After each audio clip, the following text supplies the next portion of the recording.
En Tanzanie, le Parlement vient d'être dissous. C'est le président John Magufuli qui vient d'exercer sa prérogative constitutionnelle. L'opposition n'a cesse de dénoncer un climat de peur et de répression dans le pays. Au Nigeria, les cas de viol ont connu une hausse vertigineuse pendant le confinement. C'est ce que révèle la police. La hiérarchie dit avoir enregistré plusieurs plaintes de victimes au cours de la période indiquée. Et puis, les pratiques de la corruption au Bénin décrites dans un recueil. Le document est un condensé d'enquêtes journalistiques. Il a été dévoilé ce mardi au public.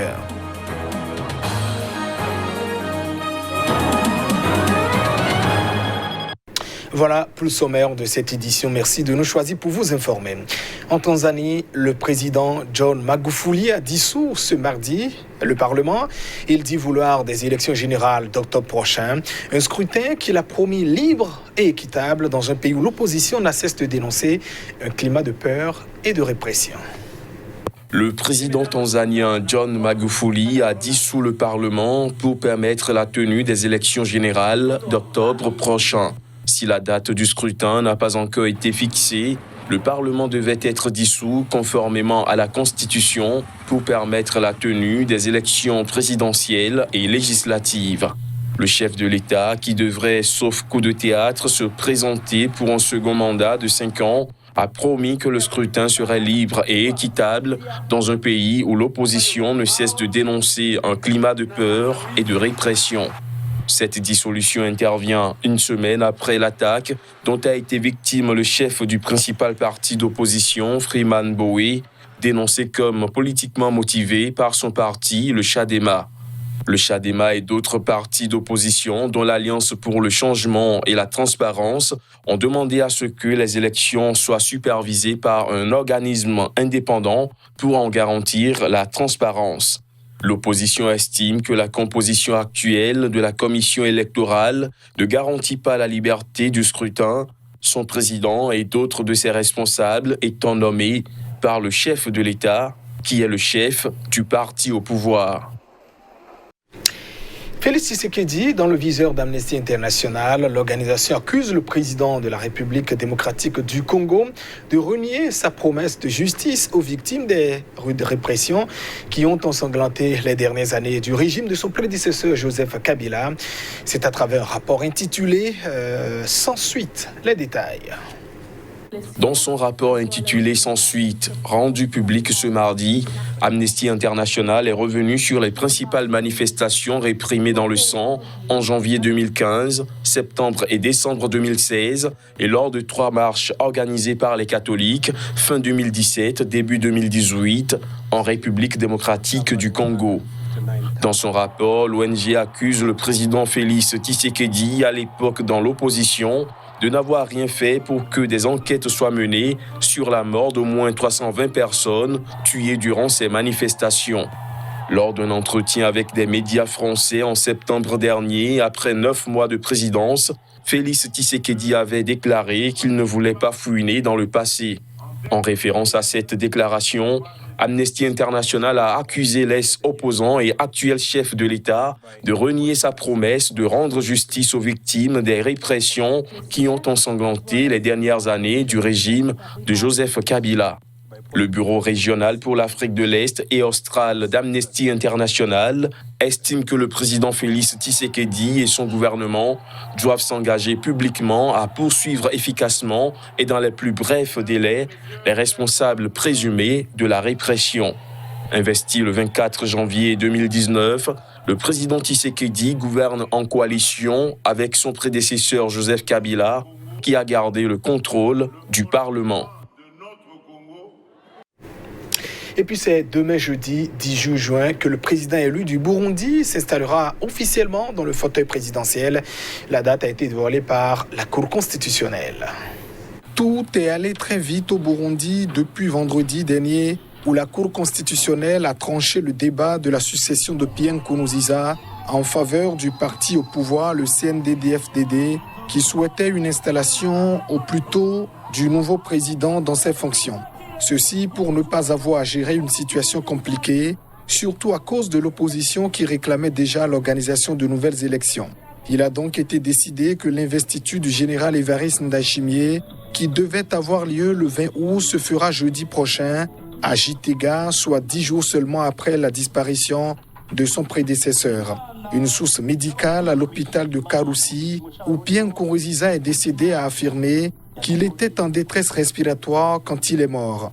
Le général Ndayishimiye, dauphin du président sortant désigné par le CNDD-FDD, a été élu pour un mandat de 7 ans renouvelable une fois, après avoir remporté la présidentielle avec 68,70% des voix.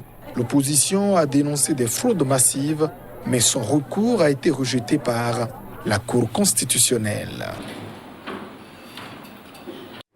Le Nigeria a connu une forte augmentation des cas de viol et de violences domestiques contre les femmes pendant la période du confinement due à la pandémie de nouveau coronavirus. C'est ce qu'a déclaré le chef de la police nationale.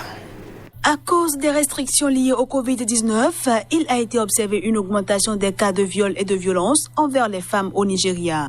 De janvier à mai 2020, nous avons enregistré environ 717 viols signalés dans tout le pays, a déclaré à la presse l'inspecteur général de la police, Mohamed Adamou, dans la capitale fédérale, Abuja. Il a aussi ajouté que 799 suspects avaient été arrêtés.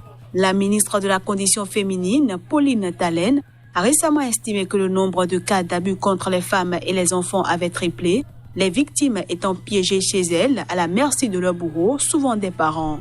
Pays le plus peuplé d'Afrique avec 200 millions d'habitants, le Nigeria a été secoué par une série de meurtres et d'agressions sexuelles contre les femmes très médiatisées ces dernières semaines. Ces attaques ont déclenché une vague d'indignation sur Internet et des manifestations de rue poussant les autorités à s'engager à lutter contre les violences sexuelles généralisées dans le pays. Les gouverneurs de tout le pays ont annoncé un état d'urgence sur cette question et se sont dit déterminés à mettre fin à l'impunité afin que les délinquants rendent des comptes devant la justice.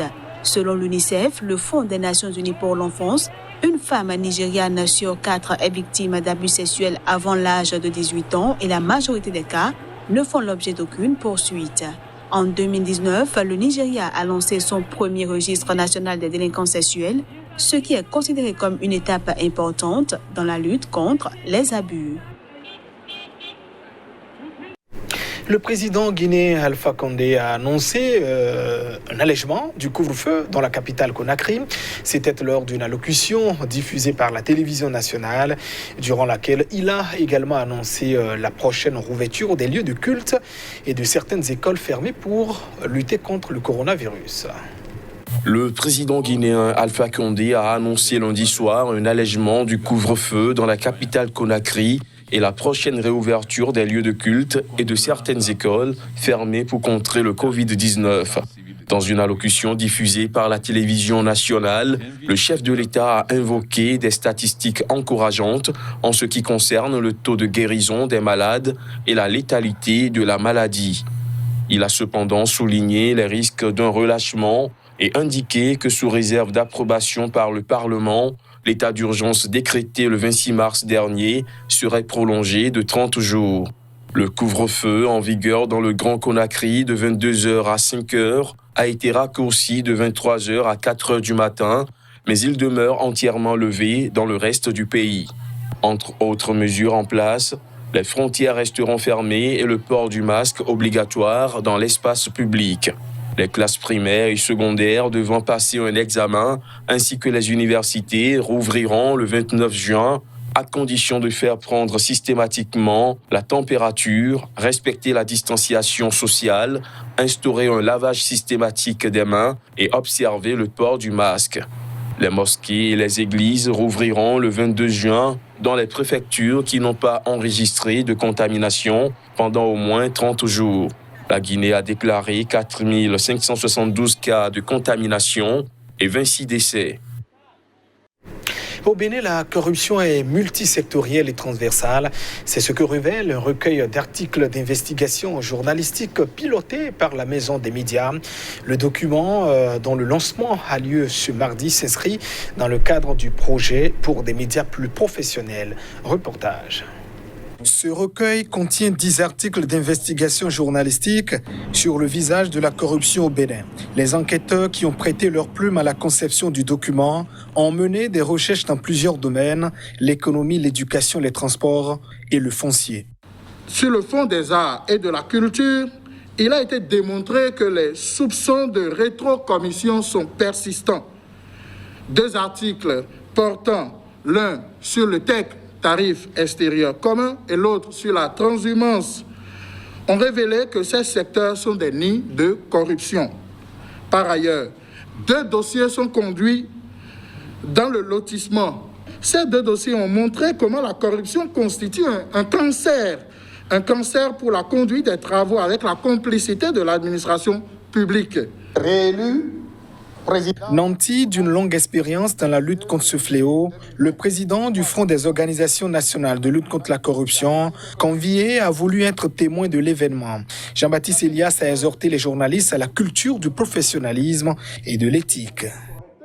S'il vous plaît, si votre organe vous amène parfois à dire « bon, je vais prendre le gombo » ou bien « je vais faire des titres siamois », des choses dont vous n'avez pas les preuves, faites attention parce que si vous vous investissez dans le journalisme d'investigation, les gens ne vous croiront plus. Au regard du caractère endémique de la corruption, l'investigation et les dénonciations sont des pistes de solutions à explorer. L'Union des professionnels des médias du Bénin, qui souscrit à cette démarche, a invité les auteurs des articles à servir de modèle dans la corporation. Je voudrais souhaiter que tous ces acteurs des médias qui ont mis leur plume, leur savoir-faire et leur talent à contribution pour la réalisation de ces enquêtes-là puissent être des modèles et des exemples pour les autres, pour tous les autres qui sont dans le secteur. La phase 2 de ce projet se referme. La Maison des médias, elle, a déjà les yeux rivés sur d'autres chantiers. Et ce sera la fin de cette édition. Merci de votre attention. Au revoir.